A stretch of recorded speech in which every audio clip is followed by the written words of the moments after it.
So today's topic is smells and memories. So I'm going to keep it a little bit on the lighter side, but smells, so smelling, and then your memories. So as I'm talking, I want you to think about what smells as a child or as an adult that you had that really were impactful to you, that you remember from being a little kid or as an adult. So obviously the most clear ones would be your more soap or shampoo or toothpaste or coffee or deodorant. So what are all those things kind of a memory of? And they're all a memory of morning. They're all a memory of kind of waking up in the morning. And then I think outside has a smell. And I think a morning smell when you walk outside for the first time and you smell, it's kind of that morning smells good. It's kind of vibrant and it's really cool. But here's the memory part about it. So here, now see if you can remember these things. How about No More Tears baby shampoo? It has a smell. And if you remember that smell, you remember either giving your kids a bath, or if you may have a memory of No More Tears, or you might use it today. And then another one might be Tutti Frutti toothpaste. Remember that? So remember brushing your teeth and had that really great smell. And then I mentioned coffee as an adult, but as a child, I'm thinking, what are the smells as a child?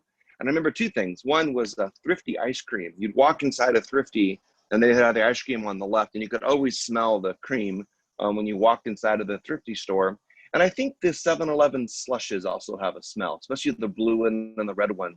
They have a smell. So I want you to think about that. And then for my memories, I think of pine trees, I think of blackberries, and I think of apples. So my grandma had an apple tree in her front yard, and she had blackberry bushes all the way along her property.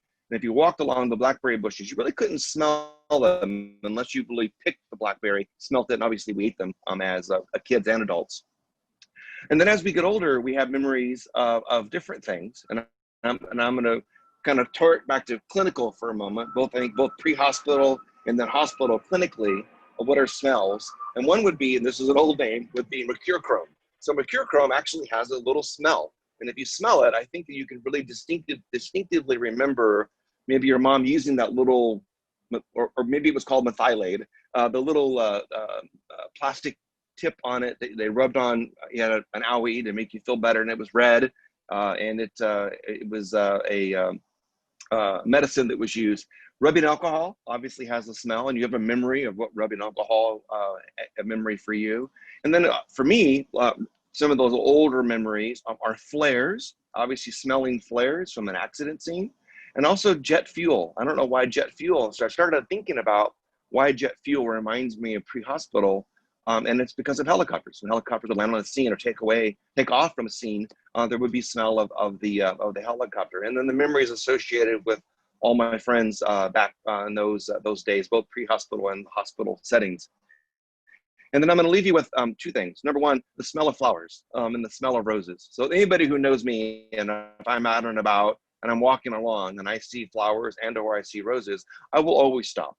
And I know that the parable is always stop and smell the roses, but you really should just stop and enjoy for a moment a nice, wonderful smell in the morning or in the afternoon if you happen to see flowers. And I know that you should always stop and smell the roses.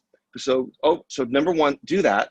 And then number two, share with me what was one of those childhood or memories of a particular smell that was really special to you or really reminds you of something.